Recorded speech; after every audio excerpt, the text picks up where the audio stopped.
Hello people, हाय, good morning. बहुत बहुत स्वागत आप सभी लोगों का 11 जनवरी का दिन, बहुत ही बेहतरीन सा आज शनिवार।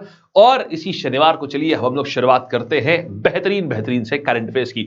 10 मिनट 10 करंट अफेयर्स में ढेर सारा स्वागत। 10 मिनट में पूरे दिन की सारी खबरों के बारे में हम लोग जान लेंगे। शुभ दिन है भाई, 11 तारीख है और बहुत प्यारे प्यारे आप लोगों ने कमेंट्स दिए। कल हमने आपसे पूछा था कि बताइएगा नेशनल हिंदी डे कब होता है। बिल्कुल सही आपने बताया, 14 सितंबर। और 3 प्रकार के कुंभ होते हैं, 4 प्रकार के होते हैं इनफैक्ट। माघ कुंभ, अर्ध कुंभ, पूर्ण कुंभ और महाकुंभ, ये 4 प्रकार के कुंभ होते हैं। ये भी आप लोगों ने बिल्कुल सही बताया, शाबाश, वेरी गुड, बहुत बढ़िया। और सब लोग आंसर दिया करिए होमवर्क क्वेश्चंस का। आज की कहानी शुरुआत करते हैं। देखिए हॉलीवुड जो है, ये हॉलीवुड साइन आपने देखा होगा। एक हॉलीवुड का साइन रहता है HOLLIWOOD, ऐसा व्हाइट कलर का साइन रहता है। यार वो जलने वाला है। जलने वाला मतलब आग के बहुत करीब पहुंच चुका है। कहानी क्या है देखिए, यूएस एक कंट्री है और यूनाइटेड स्टेट्स में एक राज्य है जिसका नाम है कैलिफोर्निया। कैलिफोर्निया में जैसे स्टेट हमारे वहां होते हैं, उत्तर प्रदेश, बिहार, महाराष्ट्र, ऐसे यूएस में भी स्टेट्स होते हैं। तो अब स्टेट्स के अंदर क्या होते हैं, डिस्ट्रिक्ट होते हैं।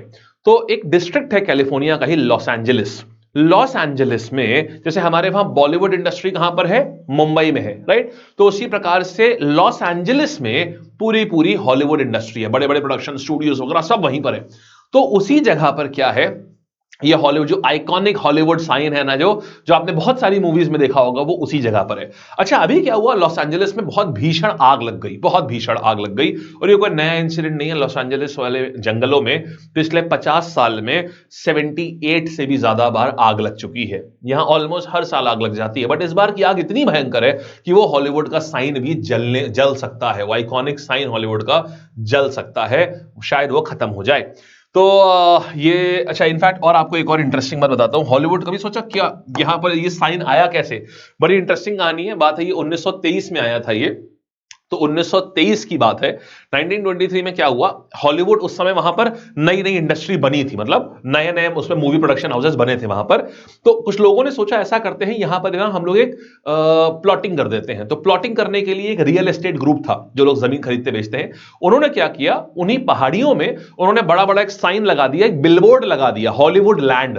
हॉलीवुड लैंड का मतलब यह था कि भाई जितनी भी हॉलीवुड इंडस्ट्री है वो लोग चाहें तो वहां घर ले सकते हैं। बड़ा बड़ा बिलबोर्ड लगा दिया, हॉलीवुड लैंड। तो अब क्या, और वो मुश्किल से 2 महीने ही वो बोर्ड वहां पर रहना था। अब वो उस जगह की पहचान बन गई कि हॉलीवुड लैंड बड़ा बड़ा लिखा हुआ था, सब लोग उसी उसी साइन से उसको पहचानने लगे, उस एरिया को। तो फिर बाद में क्या किया गया, उसी हॉलीवुड लैंड को, उसी को प्रॉपर वहां सिंबल से रिप्लेस कर दिया गया और लैंड वर्ड हटा दिया गया और खाली हॉलीवुड रखा गया। तो जो आप हॉलीवुड देखते हैं ना, व्हाइट कलर का बड़ा सा लिखा हुआ, वो 1923 में वहां पर स्थापित किया गया है। तो अब वो जलने की उम्मीद है, जल भी सकता है इस बार फॉरेस्ट फायर्स में। काफी न्यूज में है। तभी हमने आपको बताया प्रश्न कैसा बन सकता है कि बताइए हॉलीवुड इंडस्ट्री कहां पर है, कौन से राज्य में है। तो आंसर कैलिफोर्निया है। फिर देखिए देश का पहला ग्रीन हाइड्रोजन हब लॉन्च हो रहा है। देखिए ग्रीन हाइड्रोजन होती क्या है, फिर बात करते हैं कहां लॉन्च हुआ है।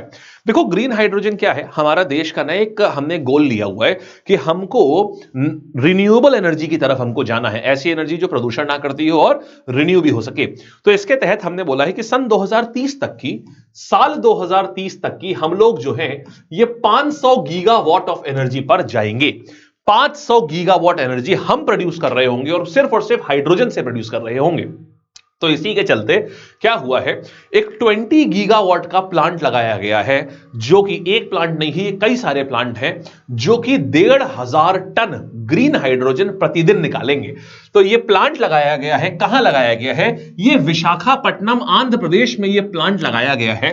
ये प्लांट जो है ये कहां आया है, विशाखापट्टनम आंध्र प्रदेश में ये प्लांट आया है। देखिए ये विशाखापट्टनम में है ये। और नेशनल ग्रीन हाइड्रोजन मिशन, ये क्या है साहब, नेशनल ग्रीन हाइड्रोजन मिशन के तहत साल 2030 तक की हमको 500 गीगावाट ऑफ ग्रीन हाइड्रोजन हमको प्रोड्यूस करनी है। ठीक है, ये देखिए यहां पर लिखा हुआ है बाय 2030 तक हमको ये कार्य करना है।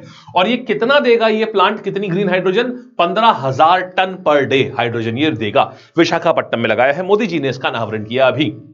अच्छा, एक और बात समझिएगा, ग्रीन हाइड्रोजन क्या होती है।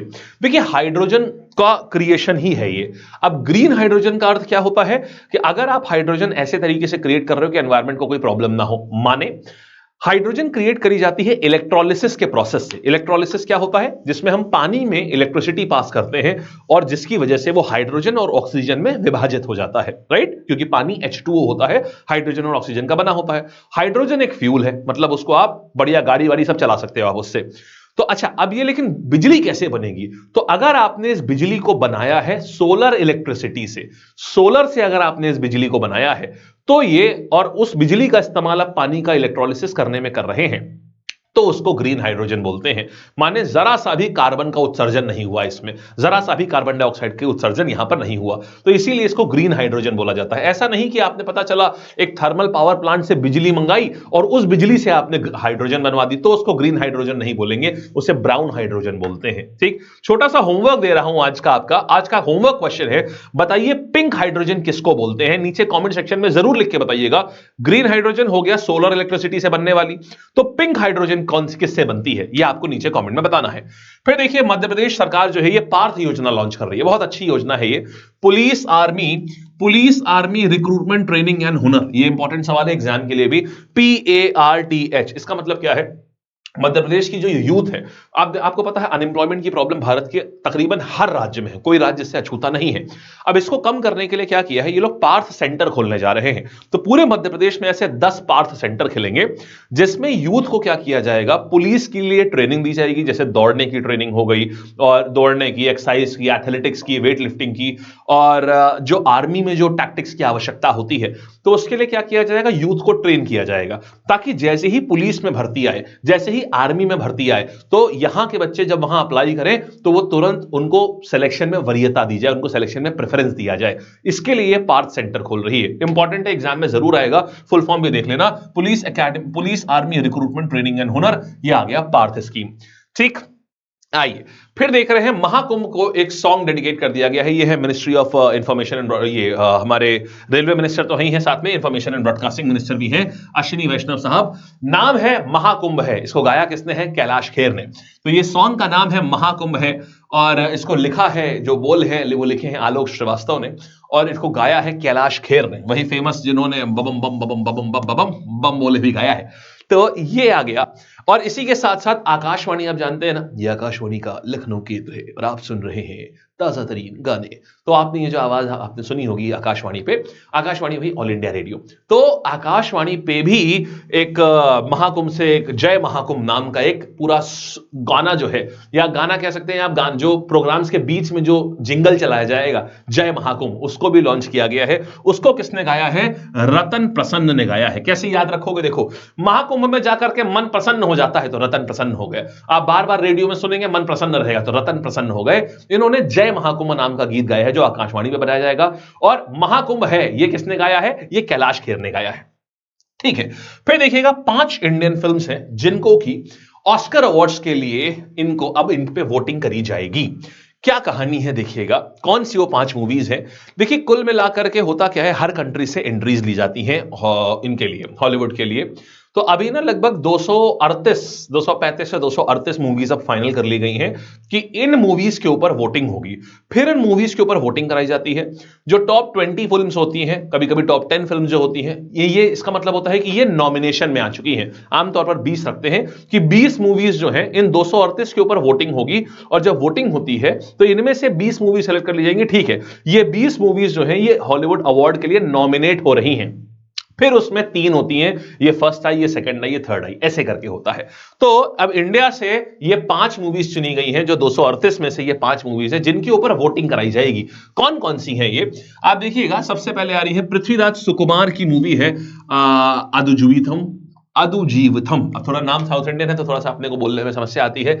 द गोट लाइफ, ये है द गोट लाइफ। अच्छा, ये एक ही मूवी है, अजुविथम द गोट लाइफ।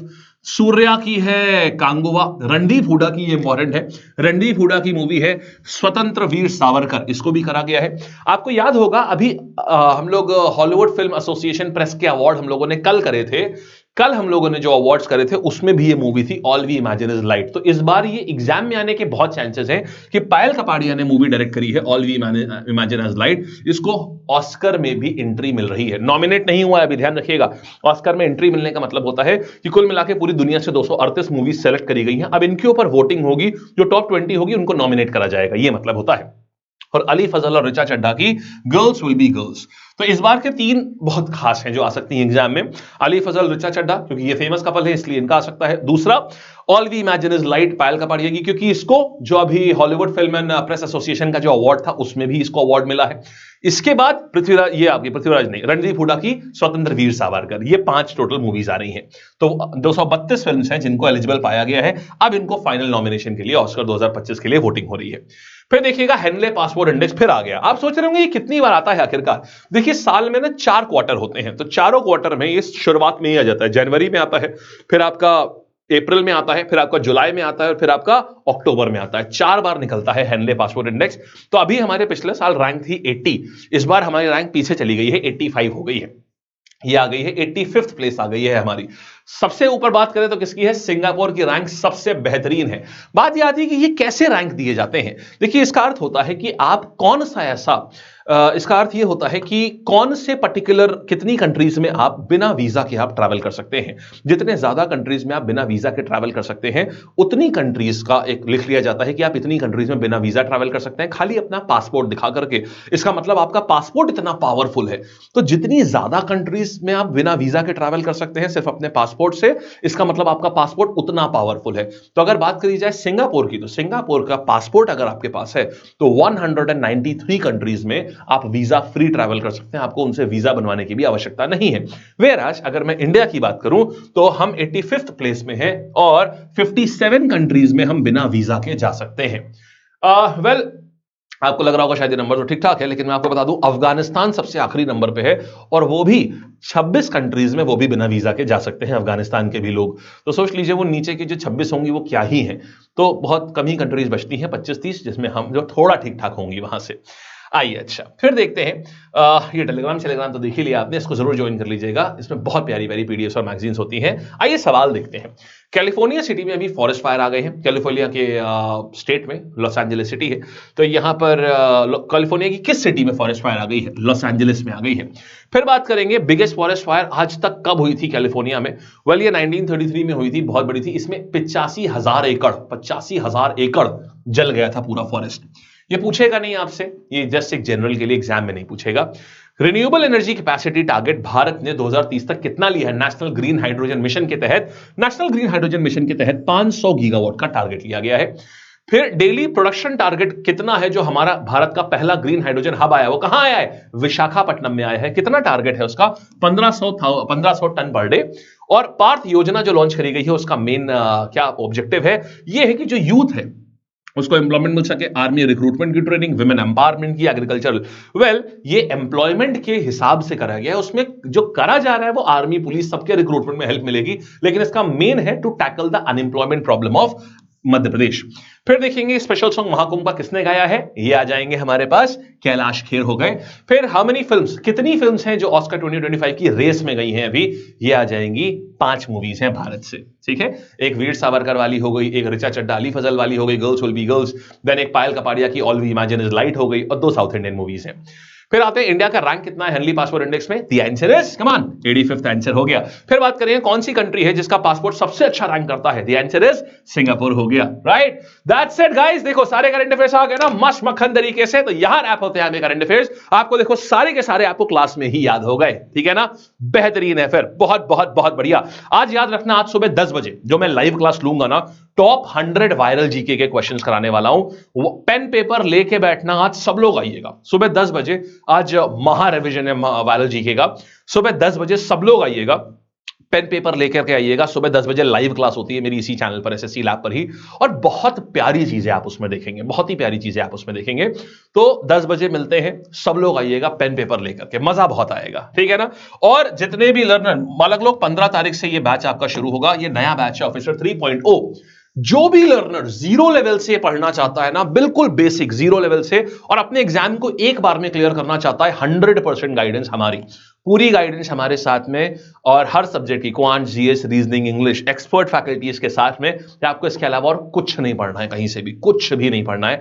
तो ये हमारा फ्लैगशिप बैच होता है, जिससे हम लोग मैक्सिमम सिलेक्शन अभी तक हम लोग के हुए हैं, 1.2 ऑफिसर, 1.2 ऑफिसर, 2.2 इन सबसे। तो ये जो है, ये इसका कोड क्या है, इट इज LAB लैब। ये आप यूज करेंगे तो आपका 40% ऑफ आपको यहां पर अवेलेबल हो जाएगा। LAB लैब ये 4000 का है, ये 15 से इसका ओरिएंटेशन शुरू हो जाएगा, अभी तक तब तक ये 1699 का रहेगा। ठीक है जी, तो तुरंत एनरोल कर लीजिएगा इसमें भी, this is also very very important. और जो टॉप 1000 स्टूडेंट्स हैं उनको करंट अफेयर्स की बुक भी फ्री मिलेगी इसमें। ठीक है, आओ। एंड ये महापैक वालों के लिए पूरी तरीके से बैच फ्री रहेगा, तो जो भी लर्नर्स महापैक में एनरोल होना चाहते हैं वो भी कर सकते हैं, उनके लिए ये बैच भी फ्री रहेगा, जैसे सारे बैचेस उनके लिए 1 साल तक फ्री रहते हैं। इसके लिए भी कोड वही है आपका, LAB नहीं, LAB। तो एल, अरे चल जा भाई, चल जा भाई, चल जा भाई, तो LAB lab. Alright, LAB lab. ठीक, चलिए बाय करते हैं, टाटा करते हैं, और मिलेंगे फिर से। किताब अब तक आपने ऑर्डर करी दी होगी, 15 तारीख को किताब आपकी डिस्ट्रीब्यूशन शुरू होगा करंट अफेयर्स का, और बस दैट्स इट। ठीक, बाय बाय। 10 बजे मिलते हैं, अब 10 AM पर मिलते हैं, मजे करेंगे, बहुत प्यारा सेशन होगा आज। Bye bye.